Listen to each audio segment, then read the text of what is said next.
Good morning. It was in December in the year of 2000, and I had written and directed my play named Swans Over Charlevoix.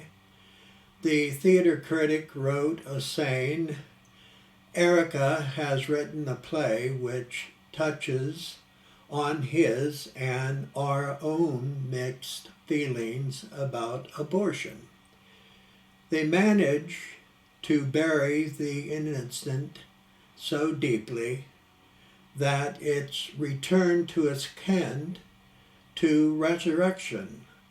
Anyone hoping for an easy, passive entertainment is bound to get confused.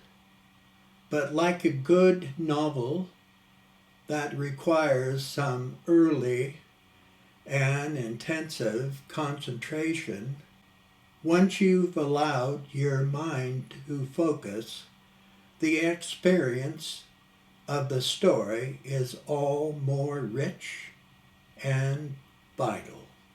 Today, in the year of 2024, abortion isn't buried away, but most women have abortion on their minds daily. After writing the play Swans Over Charlevoix and directing it, I knew 24 years ago that those who were against having abortion wouldn't like it. And still today, abortion should have the right to have it, and it's a 50-50 question, and it will always be it that way. The lights rise on William drawing at the window with Myron sitting at the table. It's early evening on the same day and they just finished having dinner. Trina enters and pours coffee in Myron's cup as Lenny enters. We're going to have dessert in a minute, Will, and do you want me to put your drawing pad away for you? I suppose so. But is it sugarless dessert? No complaining, Mr. Sugarman. You're lucky if you get anything. Here, give me your pad to me. She takes it from him and puts it away and returns to the kitchen. William wheels himself to the table. Papa, Mama has something special for you. If it's not sweet, she can feed it to the squirrels outside. Turn it up, Mama. Myron, let's dance. Trina, we just finished eating and I had a double serving. No, get up. I don't want Papa waiting until our wedding to see us dance. It's no hurry, Trina, if your bloated husband-to-be doesn't want to dance. Myron, do you love me? You already know the answer. Don't disappoint me. Please, just this one dance. Who's the policeman? Him or you? Don't interrupt, Papa. Please do this for me, Myron. Myron stands and walks to her, and they begin to dance. You never should have stopped her for speeding, Myron.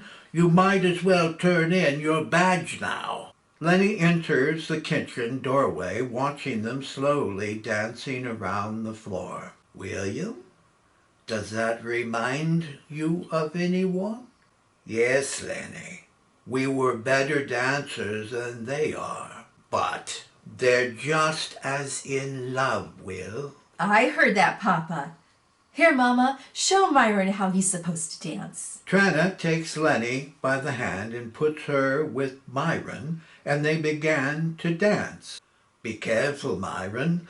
She has a treacherous habit of stepping on one's toe. That's not true, Papa. She's a wonderful dancer. Look at them. The music soon comes to an end with everyone clapping and laughing. Thank you, Lenny. Thank you, Lenny. You're wonderful. I haven't danced with a man at Myron's age in how many years, William? Oh, we're too old to remember. I can't count 2 plus 2 equals 5. Everybody to the table for the dessert, and that means you, Mr. Sugarman. Lenny, your daughter said you have a surprise for me. What is it? Yes, I do. And you'll just have to wait patiently, Will. They sit around the table as Lenny exits into the kitchen.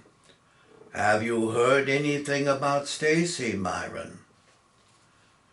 She has a few internal injuries, but not too serious, but she's mostly mentally exhausted and should be in the hospital for at least a week or two. Her family from Ohio arrived before I left, and it brightened her up a bit. Myron, why was Martha murdered? The case is still under investigation, and so not many details have circulated, but there is one rumor being passed around. Lenny enters and sits at the table. Our dessert will be ready in a few minutes. Thank you, Mama. Myron, what might that rumor be? Stevie's neighbors overheard many arguments coming from her apartment over the last few weeks, and one particular neighbor mentioned Stacy telling her that she was frightened by her boyfriend. The relationship had soured, and she wished to dissolve their relationship in a delicate way. Were they living together? No, sir, they weren't. He lived in Boyne City. You know what happened that night? He came to her apartment wanting to talk, and she let him know their relationship was over. He was drunk and became enraged, throwing furniture around the room, and in his madness, he grabbed Martha and violently... That's enough, Myron. There was a moment of silence. Yes, I too don't want to hear any more, Myron. I'm sorry, Lenny. I'm sorry.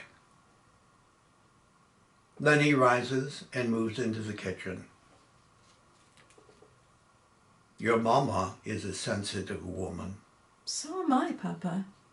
Lenny enters, carrying a boysenberry pie to the table. Here is your favorite pie, Myron. And where's my surprise, Lenny? Be patient, William. Lenny takes a knife and cuts a slice of pie and places it on a small plate. This is for you, Myron, the father of our first grandchild.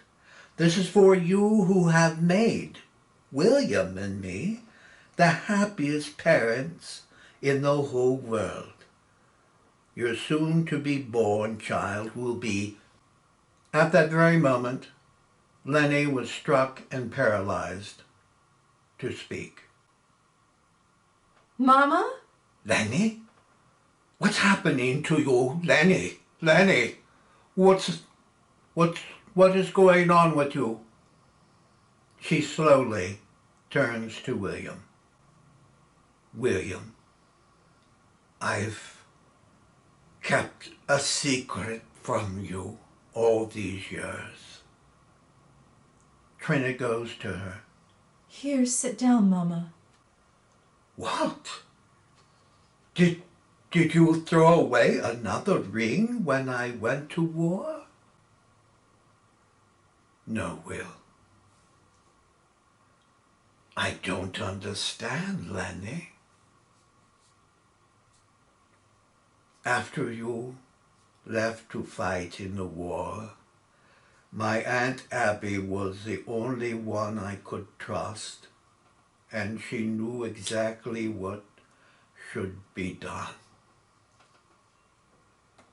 Lenny, what are you talking about?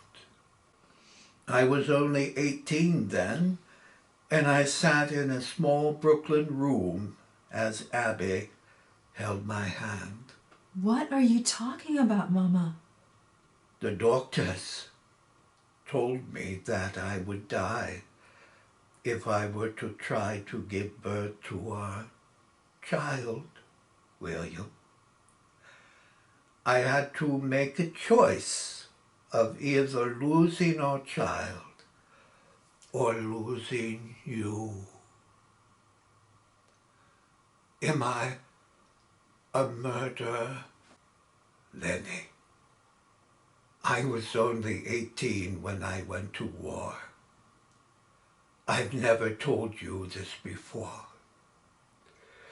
I was a sniper in my regiment.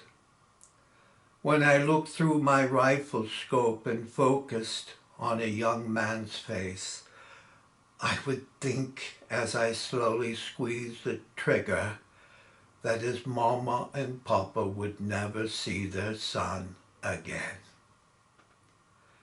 When the war was over, I came home to you and to my family. They gave me a hero's party. Everyone there was slapping me on my back and saying, "God bless you, and you're our hero." What they did not know in me rushing into the bathroom, locking the door and crying like a baby and seeing faces who never went home anymore. You're no more as a murderer, Lenny, than I am when we were only 18 years old. We had to make hard decisions to stay alive. And I often think about all the young women today who have to make their decisions too, like you and me. And they too are not murderers, just like you and me. William cups Lenny's hand into his hand, and as Myron and Trina stands behind Lenny and embracing her while the lights slowly dim to black. The end.